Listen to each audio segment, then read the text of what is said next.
This year, I entered the Game Maker's Toolkit Jam with my friends Joe and Charlie. We made a game about lazy pirates who sometimes ignore their captain over the course of 48 hours, which you can see now and go and play and then rate if you are so inclined over on itch.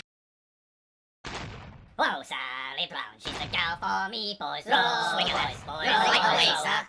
Make it right, lads. Aye, aye, Captain. What will we do with a drunken sailor? What will we do with a drunken sailor? What will we do with a drunken sailor early in the morning? So let me give you a breakdown of roughly how we made this game in 48 hours. Bear in mind that we had a little bit of trouble with some GetLFS destroying our repo in the middle, which means that I don't have particularly good footage of the game throughout its development, maybe just a couple of things at the start and most of it at the end. But it's about 4 p.m. on Friday, if you can imagine, and Joe goes, "Hey, do you want to do this game jam?" And I'm like, "That sounds like a load of fun." So 8 p.m. the theme is out of control. Really good theme, actually. Like looking back at it, I think it's really cool because by their nature, you have to be in control of games in order to play them, right? Because the player interacts with the game by controlling something in some manner. So out of control gives you a lot of freedom. We really struggled for a long time. Spent about 2 hours, just me and Joe sat there banging our heads away, trying to think of something that used the theme in a fairly elegant way that was also nice and implementable in a nice way in about 48 hours.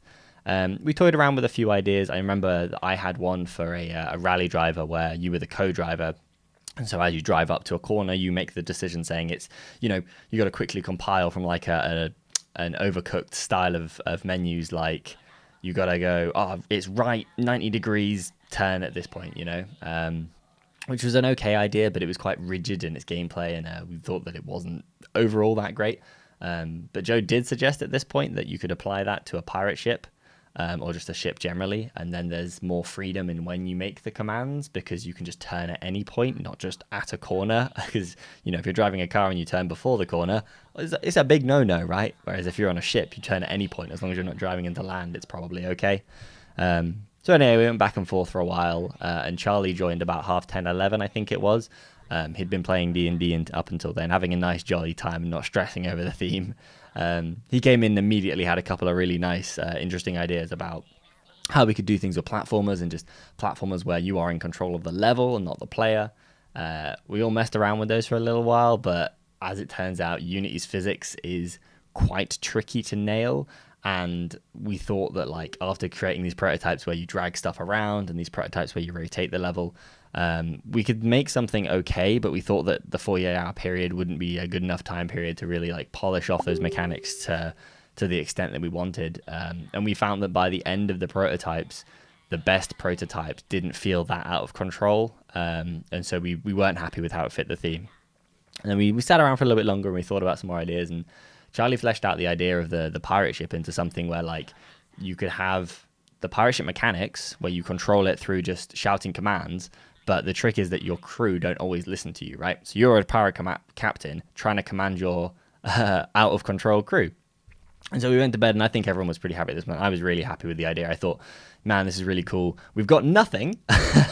Bear in mind, we're going to sleep now, and we're going to wake up, and we're going to be, post 12 hours into the jam, so a quarter of the way done with it already. But it was good. It felt pretty good. So anyway, cut here, and we're now waking up. I wake up about 8, 9, maybe 10. I think I start working on the game. Joe has already smashed out some prototypes of how the ship could move, which are looking really good. And I think we're all really feeling good at this point because the ship moves in a nice way, which is kind of core to the gameplay, right? So I start working on a UI system for the commands, how these little commands are going to pop up. Initially, we had all 3 pop up, and you click one and they all disappear. So you choose one of 3. You can see in the final version of the game, only one is going at a time, and they don't all disappear, which I think is definitely leaves you a bit more in control, lets you save commands. I'm glad that they got to those changes. We'll get to that later on. So I start working on the core command systems and how that's going to pass around and making everything fairly okay-ish in code and generic. Joe is smashing out this prototype. We also compiled a bunch of assets that we own because we knew that none of us are 3D artists. Charlie is quite good at art, but also not a 3D modeler, by trade. So we weren't going to be able to produce 3D stuff quality in our own time. But thankfully, we all own quite a few 3D asset packs from previous jams and just generally picking them up when bundles are on, right? So compiling a list of like all of these objects that we can use in the world. And we ended up with, I think, a pretty like okay low poly visual style for it overall. To say we threw it together so quickly, we tried this one toon water shader, which was good, but in the end replaced it with a water shader that we used previously on other old projects, which looked much better. And we didn't have quite enough time, I think, to tweak it all. Come the end of the jam, we were, things were running quite tight, and they didn't get enough time to tweak lighting and ambient occlusion effects and all post-processing that we would have liked. That would have been really nice, but it's a 40-hour game jam, right? You got to let some stuff go. So anyway, throughout most of Saturday, it was pretty on and off. I think we all took a bit of a break at some point. I went for a walk for a while, taking breaks here and there, but all, just tinkering on, carrying on with the systems, building out the core stuff. Joe fleshing out how the ships worked. I had to go at the enemy AI, did a really bad job of the enemy AI. Joe picked up the enemy AI, worked on it from like about 11 p.m. till like 4 a.m. and made it really, really good.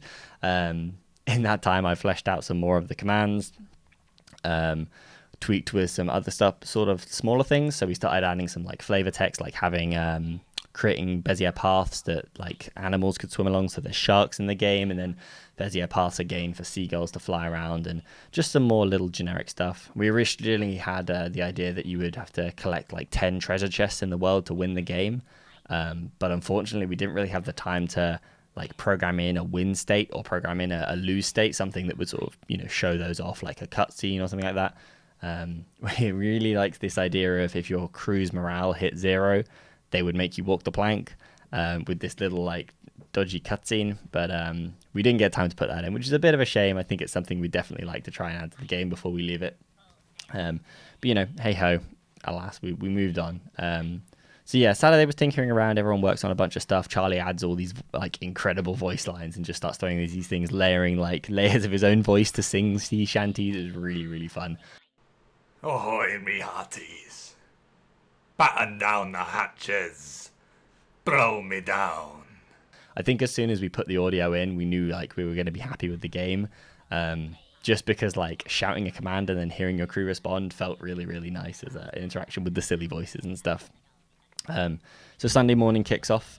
I start trying to tie up some features and some issues that have like come up with the things, namely like the movement with the enemies and stuff, making prefabs work.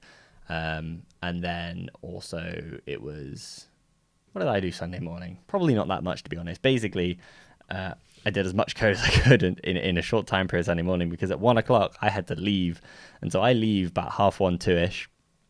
And I'm gone until the deadline. I'm gone past 8 o'clock. So I'm on Discord every now and again, them sending me a message like, yeah, we're working on this, it's going good. And like somehow in those 6 hours, Charlie manages to build a level and compile everything into it. And Joe manages to fix like pretty much all the other mechanics in the game and ship it. And so we did, we released it and it was good. There's a few issues in the final version, you can find for yourself. I'm not going to tell you what they are. I'm not going to spoil them. The enemies definitely work correctly and are able to shoot. That is 100% a feature. So yeah, that was our 48-hour Game Maker's Toolkit Jam. We made Lazy Pirates. I'm really proud of the project. I think it turned out really good, especially considering how much time we all spent away from it, or at least how much time I spent away from it. I think it turned out well. I think Joe really carried the project, and Charlie's voiceover stuff is like, as far as I'm concerned, the best thing that's in there. The ship visuals look really good and the ship feels good, but those audio lines blow it away. So yeah, that was the game jam. It was a good time. It was a good learning experience, and it's been really interesting seeing people play it and rate the game so far. That's been really satisfying. If you would like to play the game, there's obviously a link in the description. It'd be really cool if you could go and play it and rate it. Rating, you have to do like 25 random games first before you can choose which games to rate, but if you don't want to rate it, you can just go and play it anyway, which is super cool. Leave us a comment, let us know if you liked the game. That was cool. And yeah, thanks for watching. Hopefully you enjoyed, and hopefully I get time to make more games and do more game jams and maybe make videos about them. Who knows? I'll see you guys next time. Goodbye.